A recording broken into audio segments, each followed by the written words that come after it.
குலதெய்வம் இருந்து அருள் புரியக்கூடிய, நமக்கு காவலுக்குரிய தெய்வங்கள் இருந்து அருள் புரியக்கூடிய இடம் அப்படின்னு பார்த்தீங்கன்னா அது நிலைவாசல்.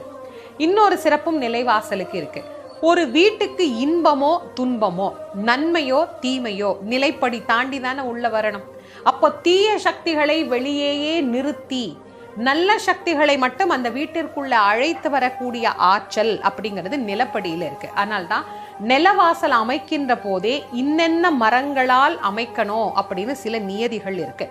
சில மரங்களை நிலைவாசலுக்கு பயன்படுத்த மாட்டாங்க. தெய்வீக சக்தி உடைய அந்த மரங்களை அந்த மாதிரி நம்ம பயன்படுத்துவது தவறு அப்படின்னு நமக்கு பெரியவங்க எப்பயோ சொல்லி கொடுத்துருக்குறாங்க. இப்படி பார்த்து பார்த்து பார்த்து வைத்த அந்த நிலைவாசலை நாம பராமரிக்கணும் இல்லையா? முந்திலாம் கிராமங்கள்ல ரொம்ப அழகா பராமரிச்சாங்க. ஆனா இப்பெல்லாம் நாகரீகம் வளர்ந்தது என்கின்ற பெயரால பலரும் அதை கவனிக்கிறதே கிடையாது.